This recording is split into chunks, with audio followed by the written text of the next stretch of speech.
Kami serahkan semuanya hanya ke dalam tangan. Urapi hamba-Mu Tuhan, pakai hamba-Mu, karena hamba tidak mampu, hamba tidak bisa tanpa Engkau yang mengurapi hamba-Mu. Penuhi lidah bibir mulut hamba-Mu Tuhan dengan kebenaran firman-Mu, agar setiap firman yang disampaikan semuanya menjadi rema, menjadi berkat, menjadi jawaban atas setiap doa-doa kami. Tuhan, kami serahkan seluruhnya hanya ke dalam tangan. Biar Engkau yang bertahta, Engkau yang berkuasa atas hidup kami. Dan sembunyikan Tuhan setiap kami di balik salib-Mu, sehingga hanya Engkau saja yang dipermuliakan di tempat ini. Di ibadah yang kedua ini hanya Engkau yang ditinggikan, hanya Engkau yang semakin besar dan kami semakin kecil.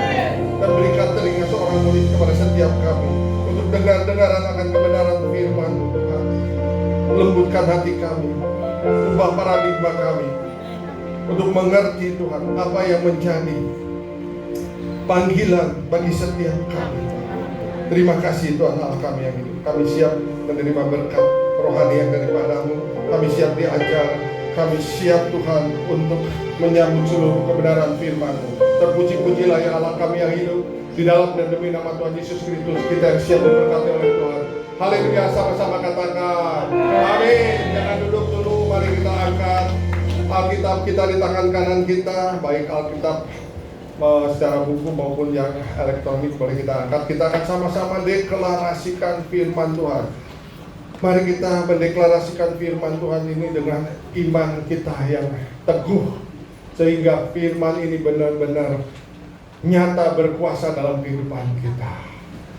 Kita akan deklarasikan dalam hitungan yang ketiga, 2, 3. Aku percaya firman-Mu berkuasa. Aku percaya firman-Mu dapat merubah seluruh hidupku. Aku percaya firman-Mu ini adalah Tuhan sendiri. Aku siap untuk menerimanya dan melakukannya dalam nama Yesus. Haleluya.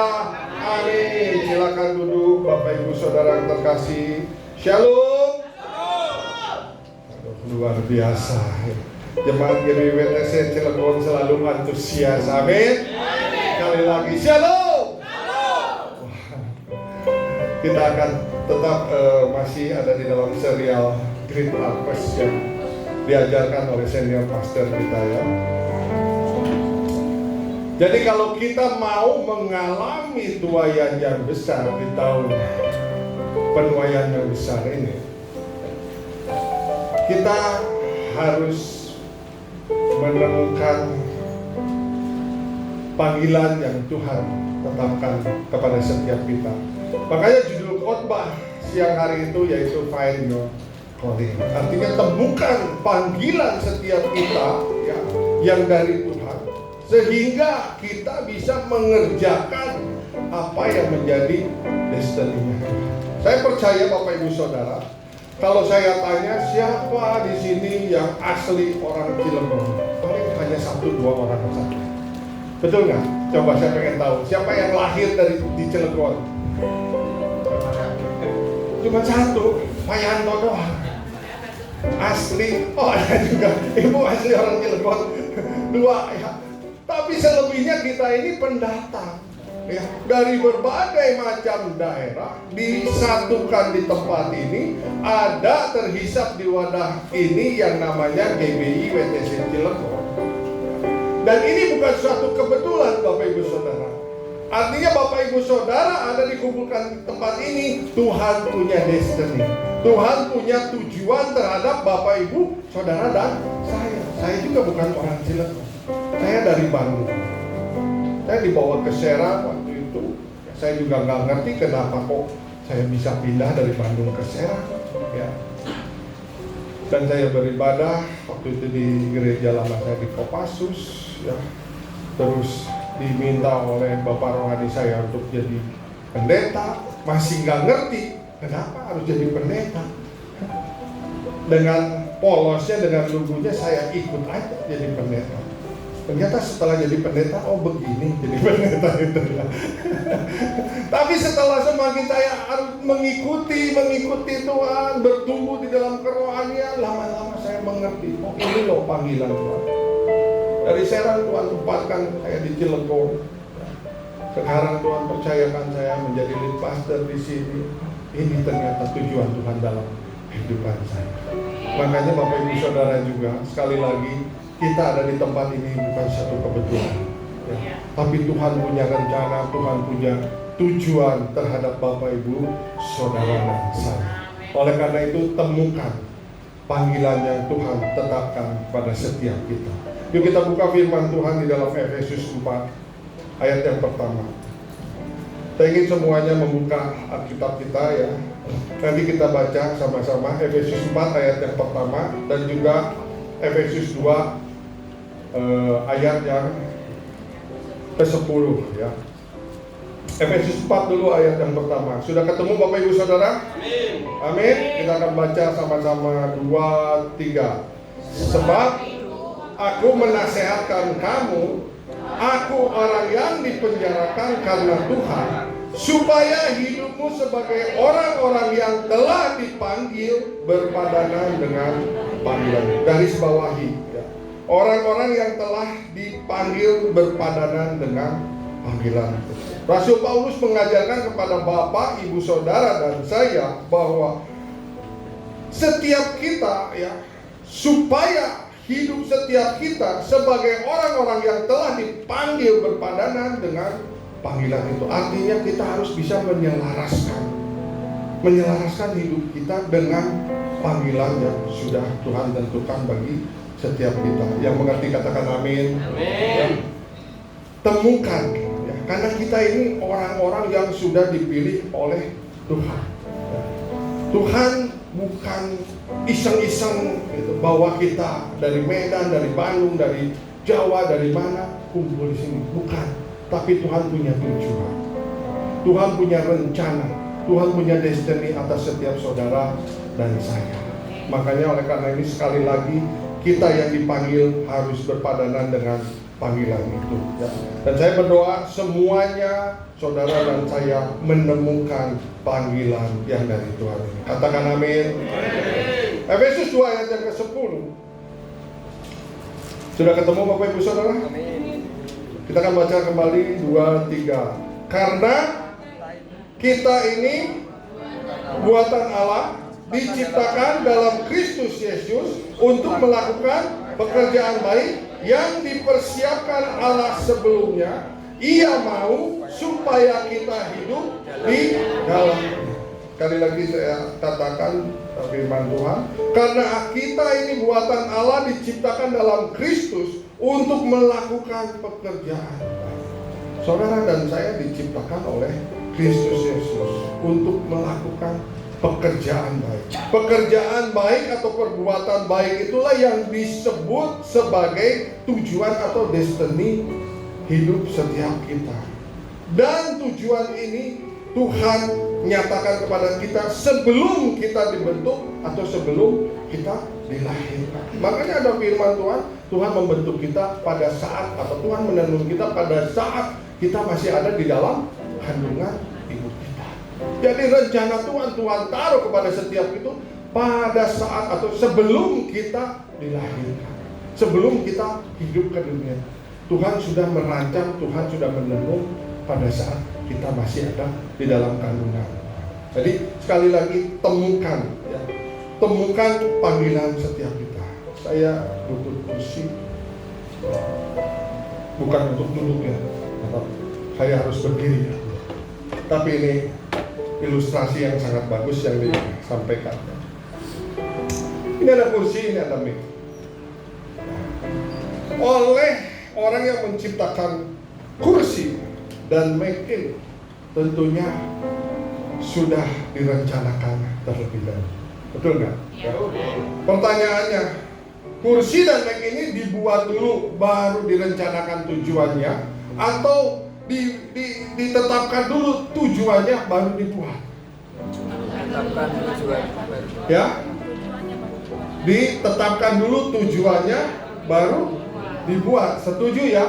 Karena kalau dibuat dulu baru mikir apa ya fungsinya, apa tujuannya. Artinya dia nggak memplanning dengan baik ya. Jadi kursi ini ditetapkan dulu sama si penciptakannya, sama si penciptanya, untuk apa fungsinya, untuk apa tujuannya.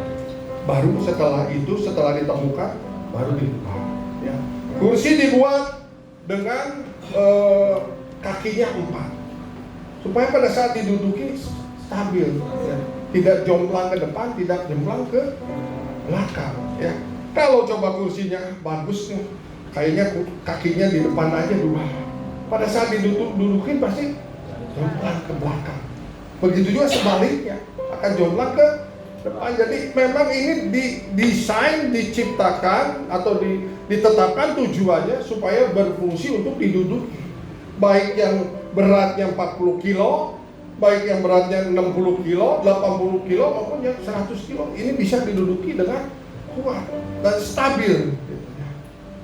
Begitu juga dengan Mac. Mac diciptakan bentuknya seperti ini, ada yang seperti begini, ya. Dan harganya bervariasi. Ada yang jutaan, ada yang puluhan juta, ya, tergantung gitu, ya, kekuatan atau tergantung dari si Mac ini kualitasnya seperti apa.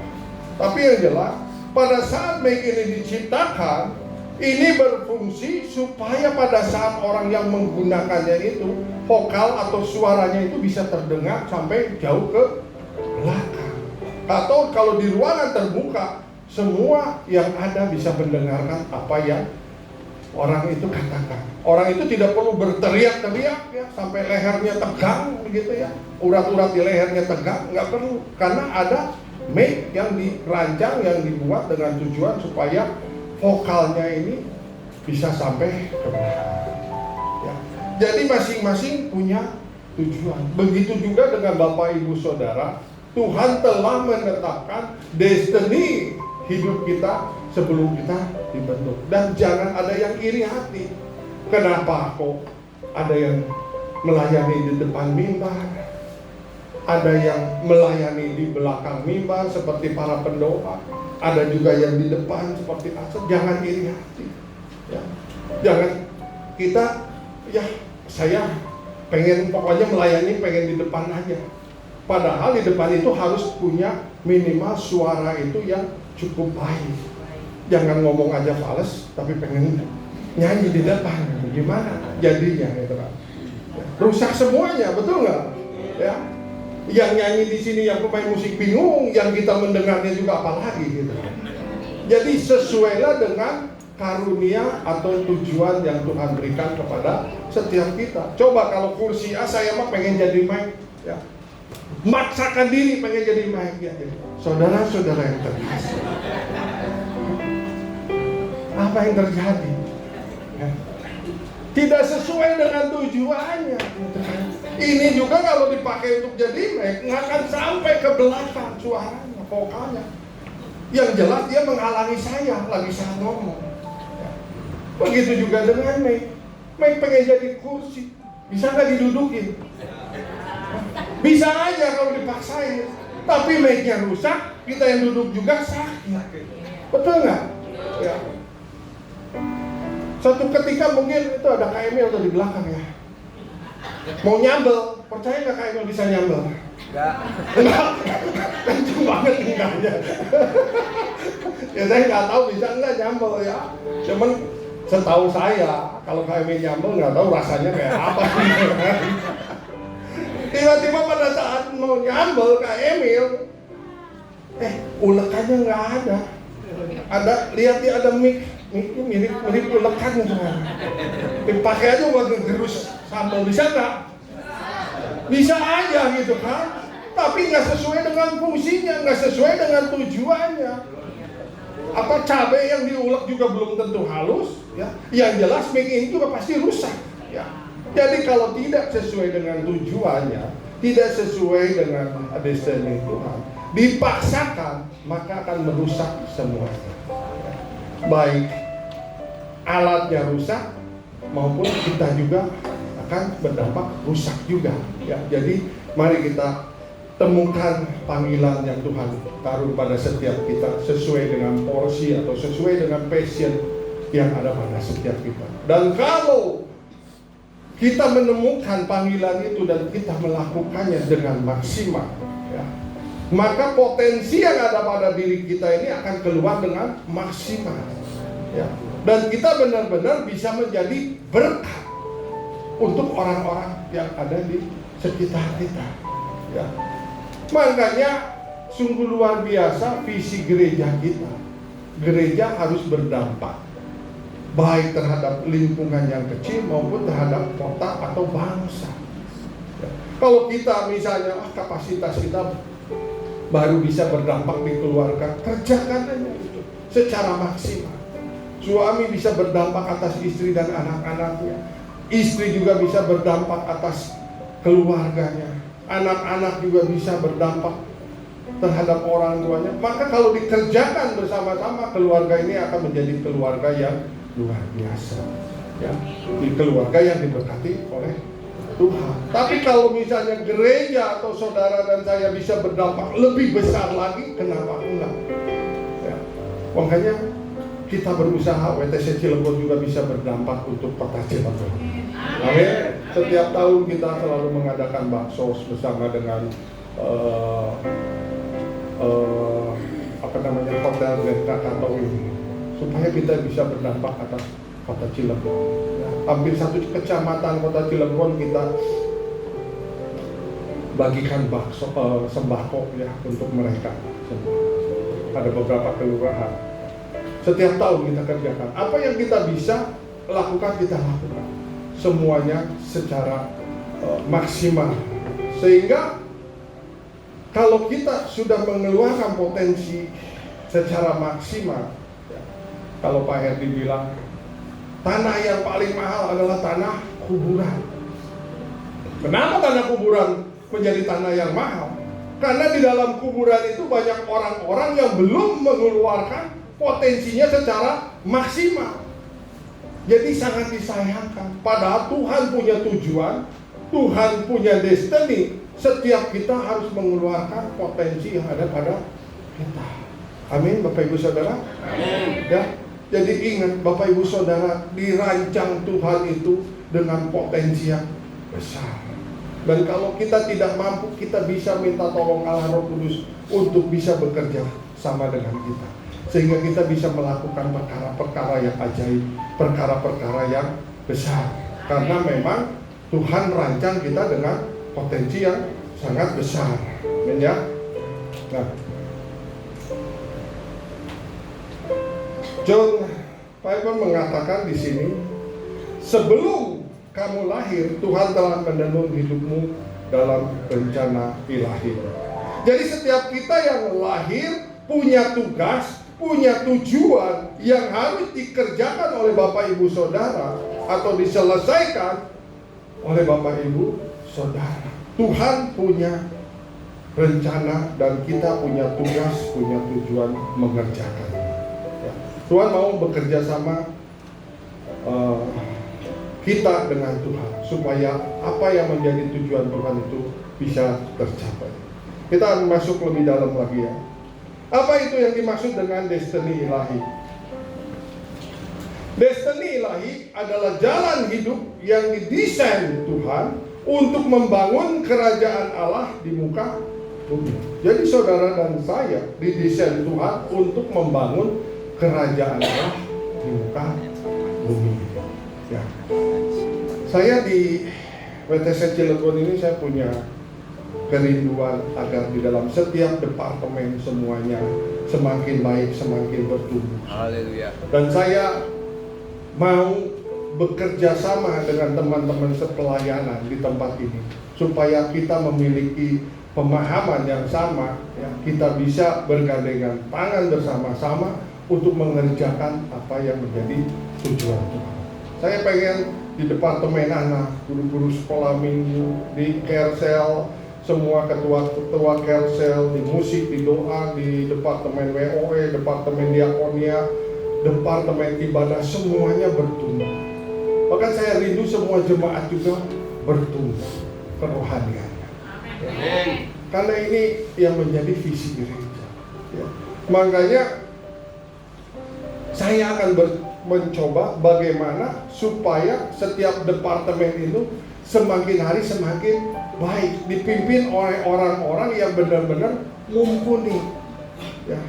Karena saya sangat diberkati sekali dengan khotbah kemarin Pak Pak Agung ya, bahwa gereja ini harus bisa membawa orang-orang dimuridkan untuk bertumbuh sehingga gereja ini akan menjadi gereja yang kuat. Ya.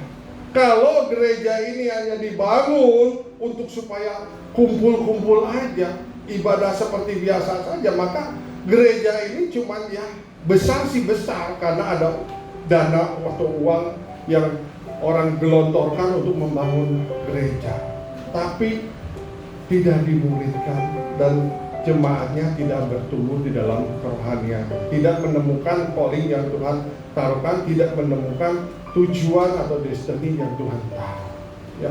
Jadi gereja ini harus benar-benar membawa jemaatnya bertumbuh, membawa jemaatnya semakin naik level di dalam kerohaniannya, sehingga menjadi jemaat yang kudus, dewasa, dan mengalami terobosan di dalam kehidupan kita. Setuju ya? Amin ya.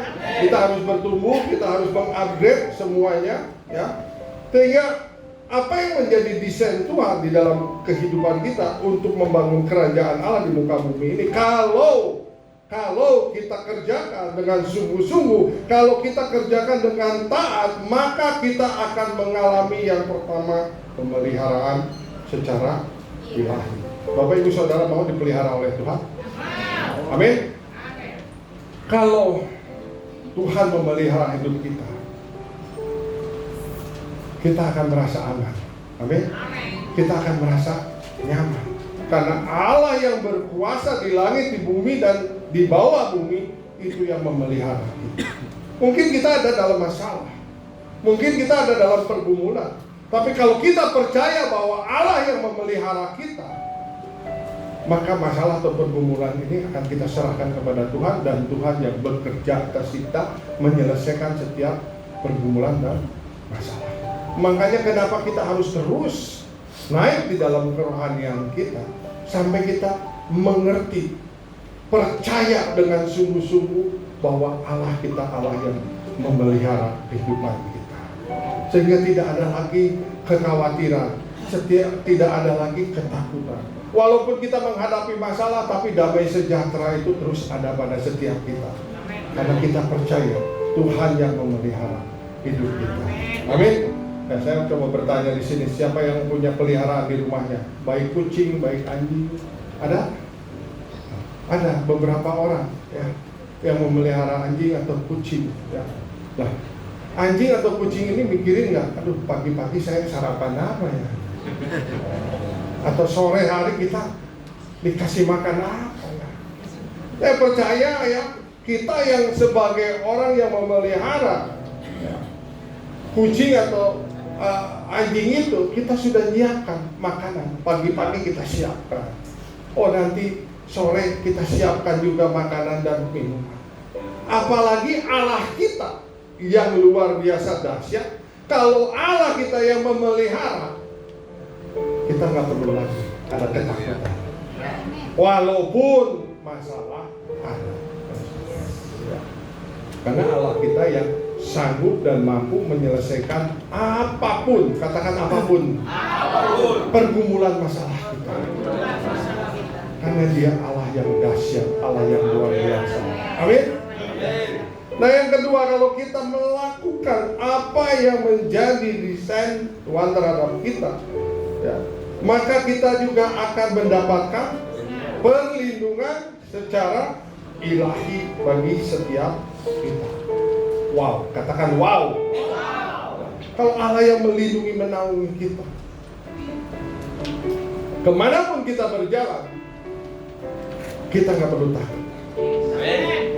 Saya sebagai bapak, sebagai orang tua, saya tidak mampu melindungi anak saya. Jangankan untuk 24 jam sehari, saya nggak akan mampu. Begitu juga dengan bapak ibu sebagai orang tua, nggak akan mampu melindungi anak-anak kita 24 jam sehari. Saya dulu waktu anak saya yang nomor 1 masih kecil, saya khawatir. Waktu itu musim nyamuk demam berdarah. Gimana? Takut anak saya digigit nyamuk. Terus Tuhan memberikan pemahaman, gak akan mampu kamu untuk melawan nyamuk yang kecil aja kamu nggak akan mampu untuk melindungi anak kamu. Jadi hanya Tuhan yang mampu melindungi saudara dan saya dan juga anak-anak. Tuhan mampu melindungi anak-anak kita 24 jam, 7 hari seminggu, bahkan tiap bulan, tiap tahun Tuhan mampu. Kita terbatas, kita tidak mampu. Oleh karena itu, kalau kita mendapatkan perlindungan secara ilahi dari Tuhan, kita tidak akan pernah takut lagi. Amin. Sekarang anak-anak saya sudah besar, sudah pada di luar kota. Apalagi saya nggak bisa melindungi mereka sama sekali. Hanya kita berdoa saja setiap hari, setiap malam, setiap pagi saya berdoa agar perlindungan Tuhan sempurna buat anak-anak kita. Begitu juga saya berdoa untuk Bapak Ibu Saudara agar perlindungan Tuhan sempurna, baik pribadi, baik keluarga, baik terhadap anak-anak Bapak Ibu Saudara. Hanya Tuhan yang mampu memberikan perlindungan. Yang penting kita mengerti untuk melakukan pekerjaan yang Tuhan berikan kepada setiap kita, yaitu membangun kerajaan Allah di muka bumi. Selain daripada pemeliharaan, selain daripada perlindungan, yang ketiga, kalau kita mengerjakan, Tuhan memberikan penyediaan di setiap kita. Amin. Saya mendengar kesaksian dari senior pastor pada saat pandemi waktu itu. Semua gereja mengencangkan ikat pinggang, membatasi pengeluaran. Kalau bisa jangan ada pengeluaran. Bahkan full timer gereja pun dikurangi PK-nya. Ada yang sampai kurang 50%, ada yang sampai 30%. Tapi senior pastor kita disuruh oleh Tuhan pada saat meeting bersama pendeta-pendeta sepakat untuk mengencangkan ikat pinggang semua gereja, jangan ada pengeluaran. Tapi mendengar apa yang Tuhan katakan, bangun terus HOB, kerjakan terus proyek yang ada di HOB.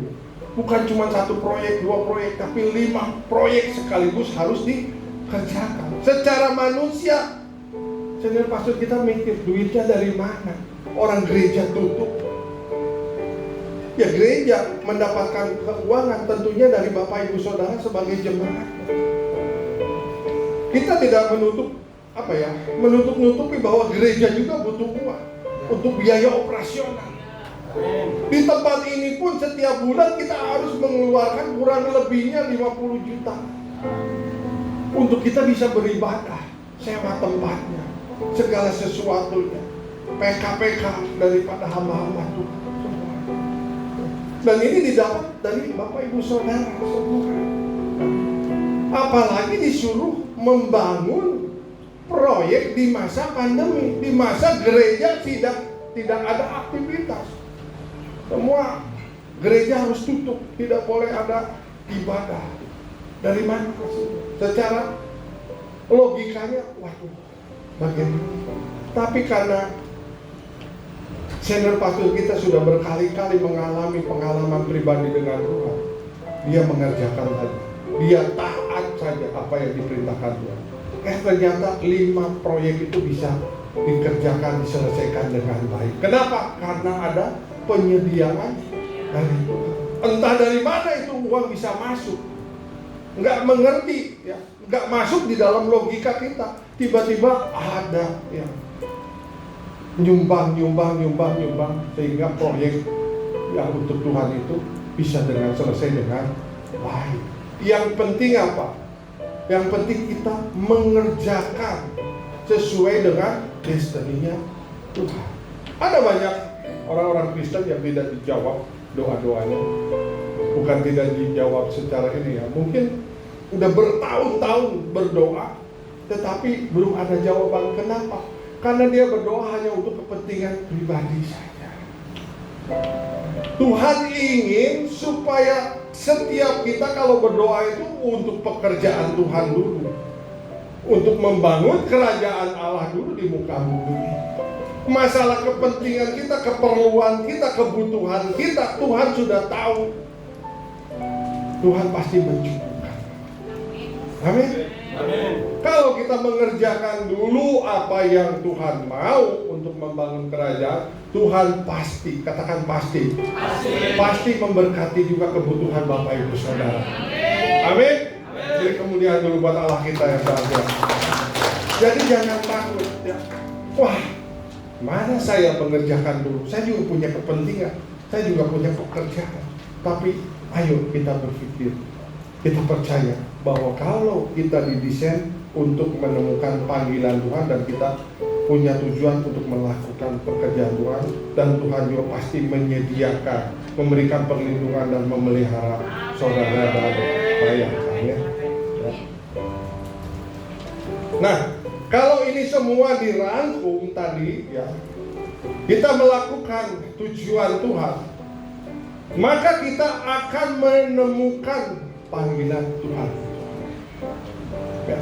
Kalau kita melakukan apa yang menjadi destiny-nya Tuhan, maka kita juga akan menemukan yang namanya panggilan Tuhan. Kalau kita melakukan dua-duanya ini, maka kita akan dibawa Tuhan untuk masuk di dalam tanah perjanjiannya Tuhan. Di mana tanah perjanjian itu Tuhan sediakan susu dan madu buat setiap kita. Susu dan madu berbicara tentang berkat-berkat yang Tuhan siapkan, berkat-berkat secara supranatural. Tetapi sebelum kita masuk di dalam tanah perjanjian ini, Tuhan suka membawa dulu ke padang gurun, kepada suatu pergumulan, kepada suatu masalah. Dan padang gurun ini bukan untuk kita stay, bukan untuk kita berkemah, bukan untuk kita tetap tinggal di padang gurun. Tapi padang gurun ini cuman hanya untuk kita lewati saja, sampai kita masuk di dalam tanah perjanjian. Jadi jangan kita merasa nyaman kalau kita sudah ada di padang gurun. Ah udahlah, nasib saya seperti begini, memang kondisi saya seperti begini, saya tidak bisa apa-apa. Jangan. Ingat bahwa padang gurun ini bukan untuk kita berkemah. Padang gurun ini bukan untuk kita tinggal, tetapi padang gurun ini hanya untuk kita lewati saja. Kenapa kok Tuhan izinkan kita ada di padang gurun? Supaya saudara dan saya ini menjadi kuat. Pada saat ada pergumulan masalah, kita mengerti jalan keluar. Amin. Jadi sekali lagi, ayo kita temukan tujuan atau destiny Tuhan, dan kita juga menemukan panggilan yang Tuhan taruh kepada setiap kita, dan kita akan dibawa masuk ke tanah perjanjiannya Tuhan yang penuh berkat-berkat Tuhan secara ilahi. Amin. Ya.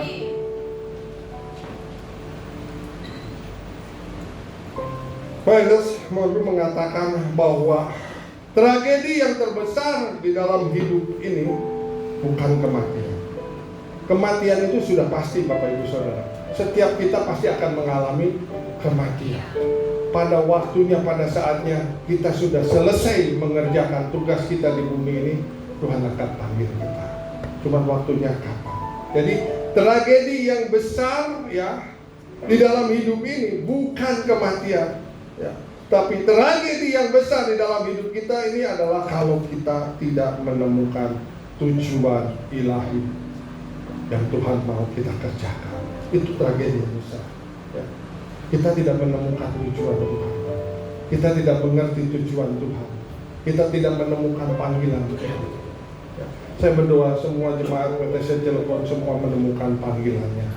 Amin. Sehingga semuanya bisa menjadi saluran berkat, semuanya bisa berdampak baik di lingkungan kecil maupun lingkungan yang lebih besar. Saya berdoa kapasitas yang Tuhan taruhkan kepada setiap kita benar-benar kapasitas yang luar biasa besar ya. Karena Tuhan itu tidak akan memperlengkapi setiap kita dengan kapasitas yang kecil. Kita harus berdampak di lingkungan yang sangat besar. Cuma tergantung kitanya meresponnya, mau apa enggak, berani apa enggak. Karena berjalan dengan Tuhan itu ya seringkali saya maksud katakan ngeri-ngeri sedap ya. Di depannya ngeri-ngeri tapi belakangnya sedap. Karena pada saat sudah terjadi kita melihat karya Tuhan begitu ajaib, baru kita lega, wah luar biasa karya Tuhan ya. Dan Tuhan mau memakai kita juga, ya. Tuhan nggak pilih-pilih. Jadi jangan ada yang rendah diri. Bagaimana saya bisa dipakai Tuhan? Saya sekolah aja nggak lulus S1, S2, S3, S6, S3, S25 ya. S25 katanya kayak Samsung aja. Tapi percaya, kalau kita mau membuka hati dan mau melakukan apa yang menjadi destiny kita, Tuhan akan pakai kita dengan luar biasa. Amin. Petrus itu orang seperti apa sih? Dia cuma nelayan dia. Tapi dia bisa dipakai Tuhan menjadi penjala manusia. Bahkan sekali berkhotbah aja 3.000 orang bertobat. Saya rasa, saya nggak ngerti ya, pendeta-pendeta besar itu juga bisa nggak menyamai Petrus itu. Sekali berkhotbah, langsung bertobat ribuan orang. Jadi jangan kita punya rendah hati. Mana mungkin saya bisa dipakai Tuhan. Saya ini siapa? Ingat, Tuhan menaruhkan kepada setiap kita talenta dan karunia yang besar. Dan kalau kita kerjakan, Tuhan pasti bisa memberikan kepada setiap kita kemampuan untuk bisa dikerjakan secara besar. Amin. Ya. Nah, sekarang ada 5 cara untuk menemukan panggilan kita. Yang pertama,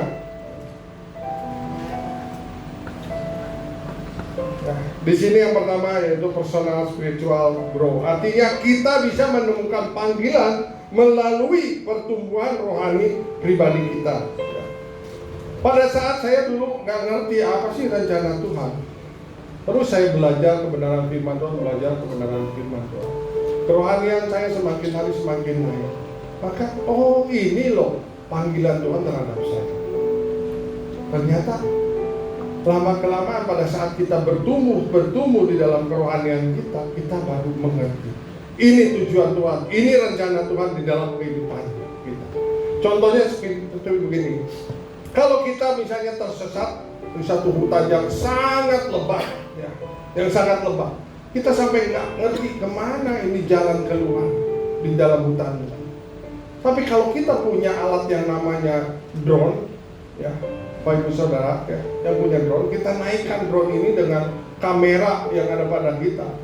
Semakin tinggi melampaui pohon-pohon atau hutan yang lebat ini, maka kita bisa melihat. Ternyata jalannya harus ke sini. Kita belok dulu kiri, lalu lurus, terus belok kanan lagi, baru kita menemukan jalan keluar. Ya.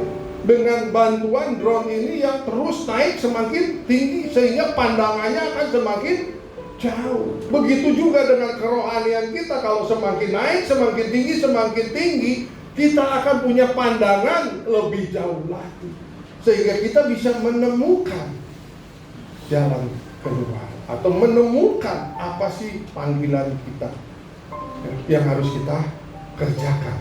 Jadi sekali lagi, ya, pertumbuhan kerohanian kita harus semakin hari semakin naik. Ya. Bapak Ibu Saudara mau? Ya, saya berdoa semua jemaat WTC Cilegon pertumbuhan kerohaniannya semakin naik, sehingga bisa mengalami terobosan di dalam visi kita menjadi jemaat yang kudus, dewasa, dan mengalami terobosan.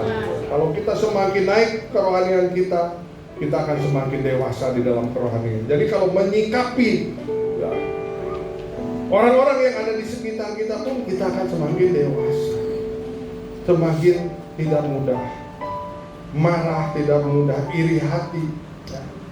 Karena kedewasaan rohani kita semakin bertumbuh, ya. Nah, melalui apa, ya, kita bisa menemukan panggilan Tuhan terhadap setiap kita? Yang pertama, melalui pengalaman kita masa lalu. Saya ingin cerita lagi di sini bahwa WTC kita ini bukan cuman ada AOB, bukan cuman ada RIS saja, tetapi masih banyak ministry-ministry yang ada di WTC. Ada panti asuhan, ada untuk pemulihan orang-orang gila, orang-orang stres.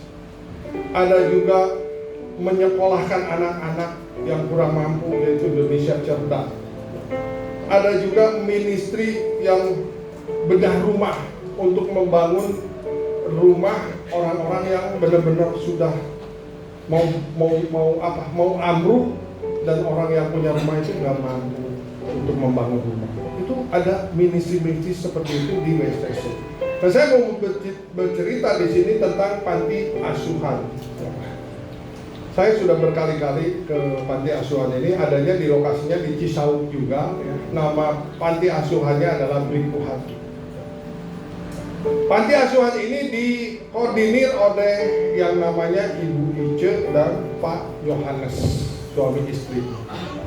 Setelah punya selidik, kok Ibu Ice dan Pak Yohanes ini kok bisa menemukan panggilan untuk merawat anak-anak yang telantar, anak-anak jalanan. Ternyata setelah diselidiki, mereka punya pengalaman masa lalu. Ibu Ice dan Pak Yohanes itu adalah dulunya bekas anak-anak jalanan juga. Saat dulu Ibu Ice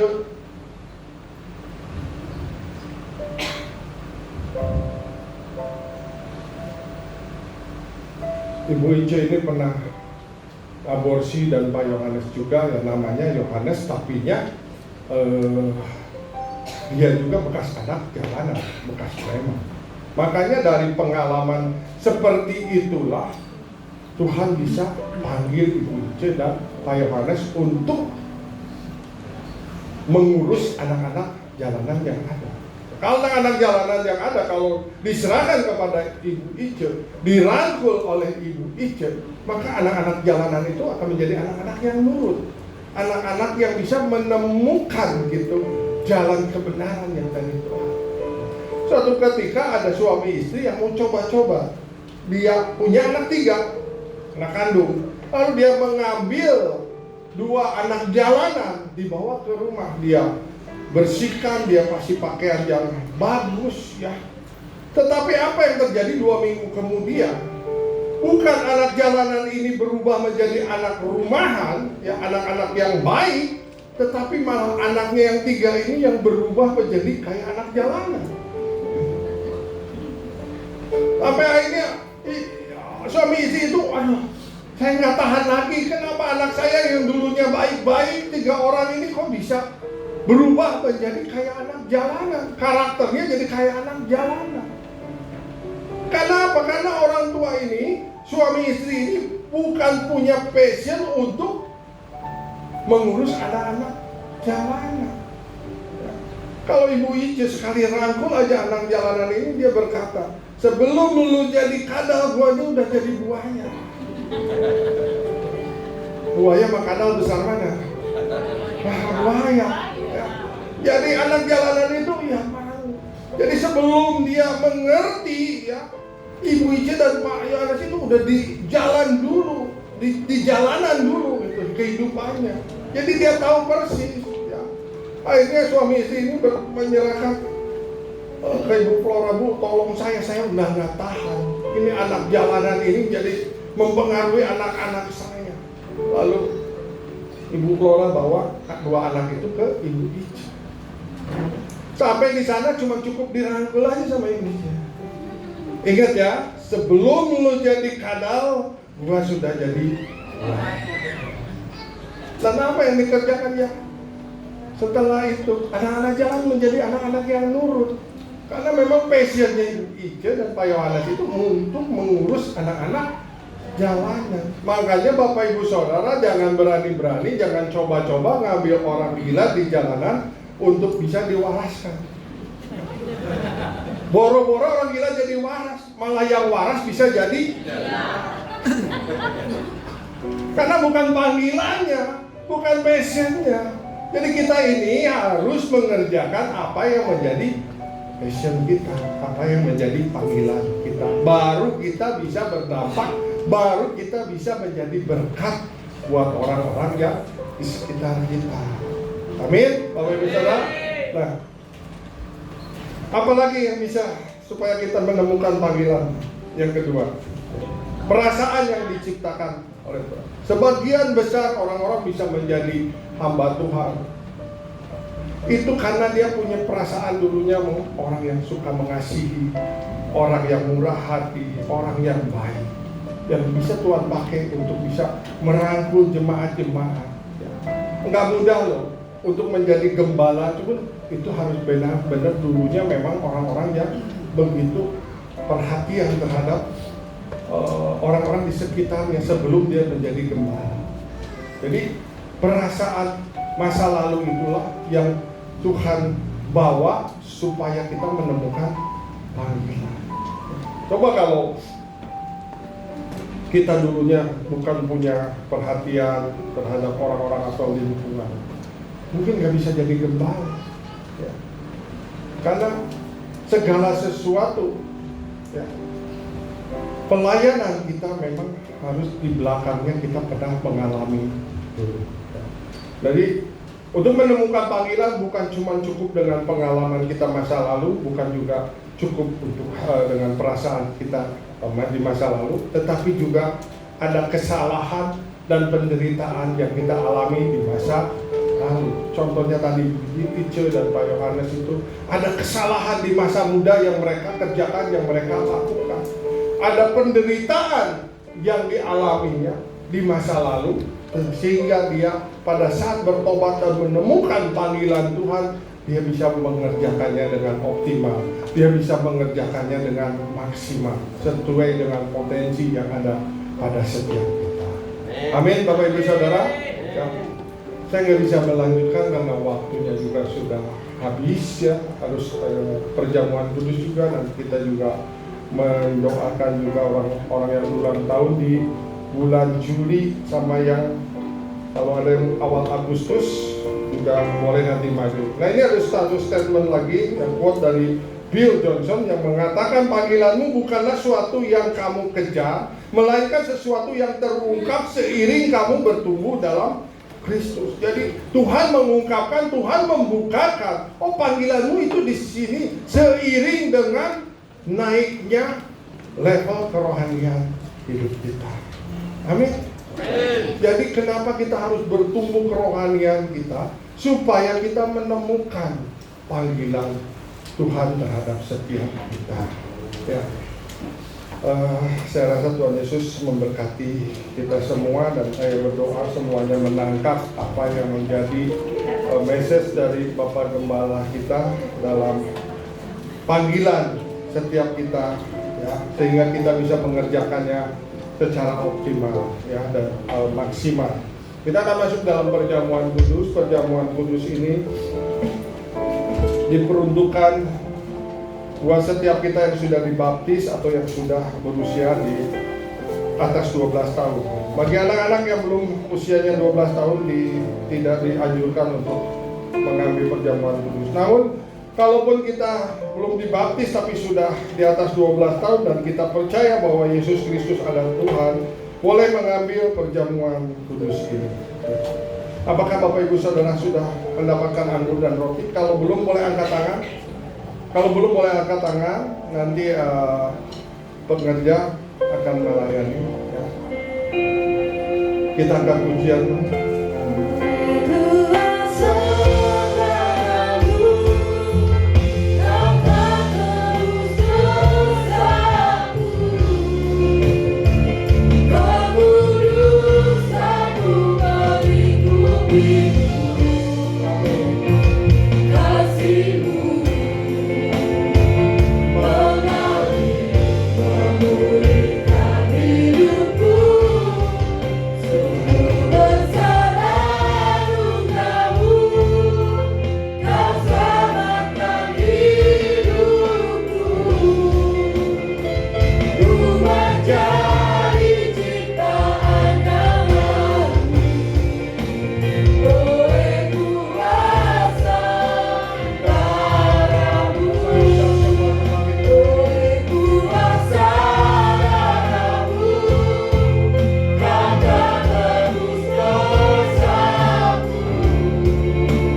untuk kasih kebaikan. Oleh kuasa darah-Mu kami diselamatkan Tuhan. Oleh pengorbanan-Mu di kayu salib kami diselamatkan. Kami ditebus dari segala bentuk dosa-dosa kami. Dan kami mengucap syukur Tuhan atas kebaikan Engkau. Kami mengucap syukur Tuhan atas anugerah yang Tuhan berikan. Oleh karena itu Tuhan, biarlah kami mau membuka hati kami, agar kami bisa menemukan panggilan yang Tuhan taruhkan kepada setiap kami.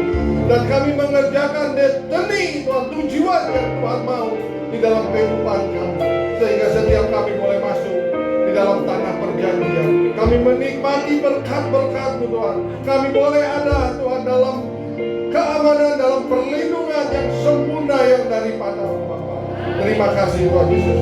Selidiki hati kami, ampuni segala dosa dan kesalahan kami. Kalau sebentar kami akan menjamu tubuh dan darah-Mu Tuhan.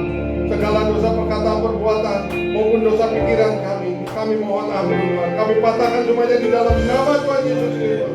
Dan setiap kami boleh berkenan untuk menerima tubuh dan darah-Mu. Terpujilah ya Allah kami yang hidup di dalam dan demi nama Tuhan Yesus Kristus, kita yang siap menerima perjamuan kudus. Haleluya, sama-sama katakan amin. Mari kita angkat topi di tangan kanan kita dan dengarkan firman Tuhan. Sebab apa yang telah kuteruskan kepadamu telah aku terima dari Tuhan, yaitu bahwa Tuhan Yesus pada malam waktu ia diserahkan mengambil roti, dan sesudah itu ia mengucap syukur atasnya, ia memecah-mecahkannya dan berkata, inilah tubuhku yang diserahkan bagi kamu, perbuatlah ini menjadi peringatan akan aku. Saudara yang terkasih, bukankah roti yang atasnya kita ucapkan syukur adalah persekutuan kita dengan tubuh Kristus? Mari kita makan di dalam nama Tuhan Yesus Kristus.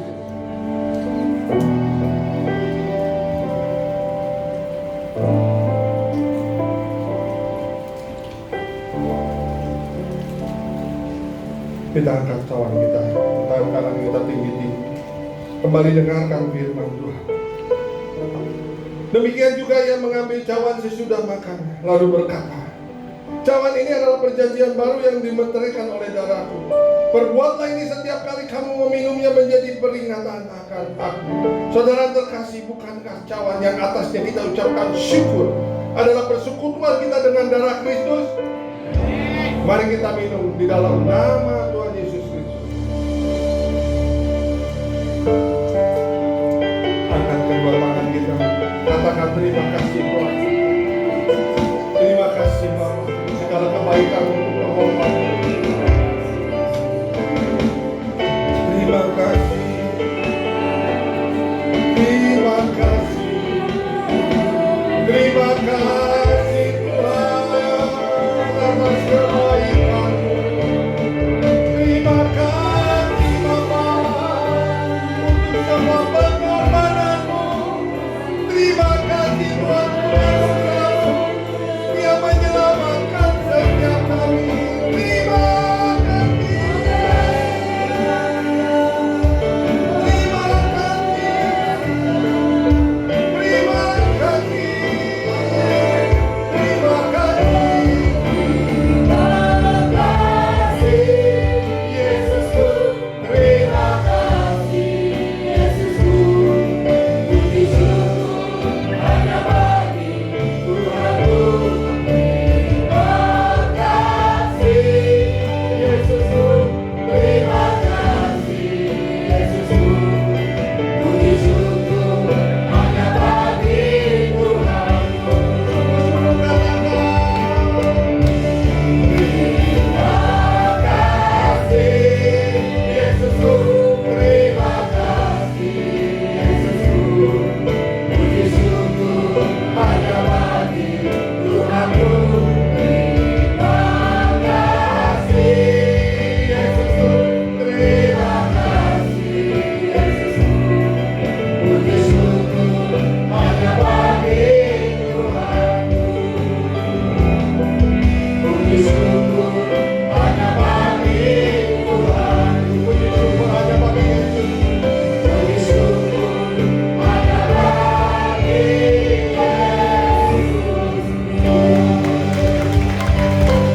Terima kasih Bapa, terima kasih untuk tubuh dan darah-Mu yang membebaskan, yang menyelamatkan kami.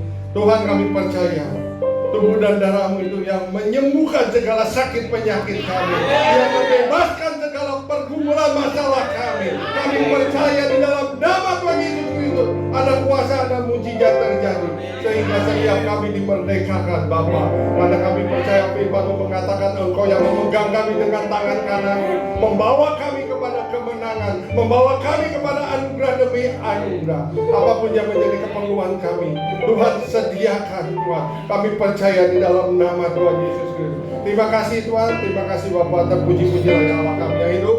Di dalam dan demi nama Tuhan Yesus kami sudah berdoa dan ucap syukur. Haleluya, sama-sama katakan. Silakan duduk dulu Bapak Ibu Saudara. Kami akan mengundang yang berulang tahun di bulan Juli. Ya, boleh maju ke depan, kita akan sama-sama mendoakan. Happy birthday to you. Yang namanya tercatat di depan, boleh maju ke depan untuk didoakan. Maupun yang belum tercatat, boleh yang berulang tahun di bulan Juli, juga yang di awal Agustus. Yang ulang tahun pernikahan juga boleh maju ke depan. Nah, kita ke Emil untuk mendoakan.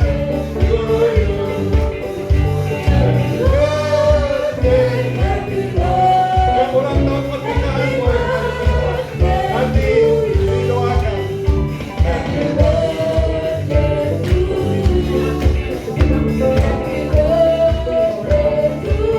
Yang ulang tahun pernikahan boleh.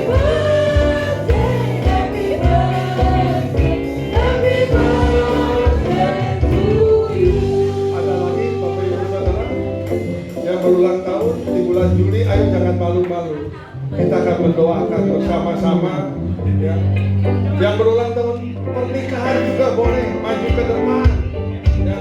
Yang ulang tahun pernikahan boleh maju ke depan. Ayo kita akan sama-sama arahkan tangan kita kepada yang berulang tahun ketika ini yang akan berdoa. Ini yang ulang tahun pernikahan, ini ulang tahun kelahirannya.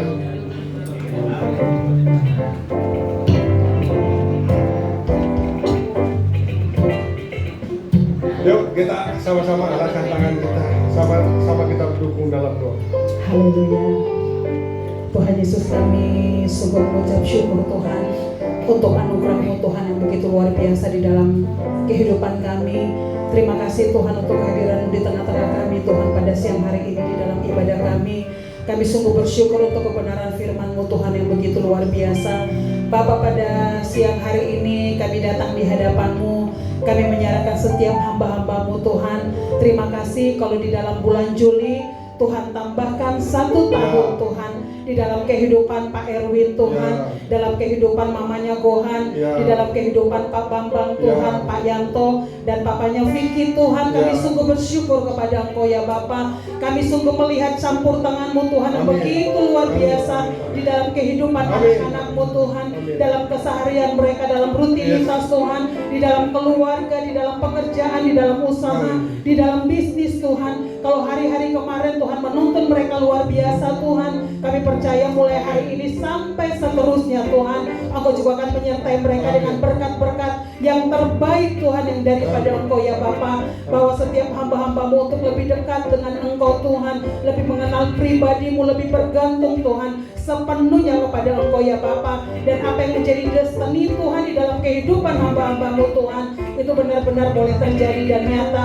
Kami berdoa untuk setiap pergumulan, kerinduan hati Tuhan yang tidak terucapkan Tuhan pada siang hari ini, yang ada di dalam hati hamba-hamba-Mu Tuhan. Kami percaya Engkau menjawab Tuhan dengan cara dan kuasa-Mu Tuhan, di dalam nama Tuhan Yesus Kristus Tuhan. Terima kasih Tuhan, sungguh kami bersyukur kepada Engkau ya Bapa untuk ulang tahun pernikahan untuk Koferi dan Cisiana Tuhan. Terima kasih untuk berkat-Mu Tuhan yang begitu luar biasa di dalam kehidupan hamba-hamba-Mu Tuhan. Kami sungguh ikut bersyukur Tuhan kepada Engkau Bapa. Biarlah Tuhan dalam hari-hari Koferi dan Cisiana juga Tuhan, berkat kasih karunia daripada Engkau mengalir melimpah Tuhan dalam keseharian, dalam usaha, dalam bisnis, bahkan untuk Kevin dalam masa pertumbuhan Kevin juga Tuhan. Engkau nyata di dalam kehidupan hamba-hamba-Mu Tuhan. Terima kasih Tuhan, kami menerima Tuhan dan ikut bersukacita Tuhan dengan 1 tahun yang sudah Tuhan tambahkan di dalam kehidupan Tuhan anak-anak-Mu Tuhan. Terpujilah Engkau Allah yang hidup, Di dalam nama Tuhan Yesus Kristus, kita semua yang berdoa katakan Amin. Dan memberkati semakin harmonis, semakin bahagia. Tuhan berkati. Ya, Tuhan berkati Abang, Erwin, Tuhan berkati. Kita akan mengakhiri ibadah raya ini.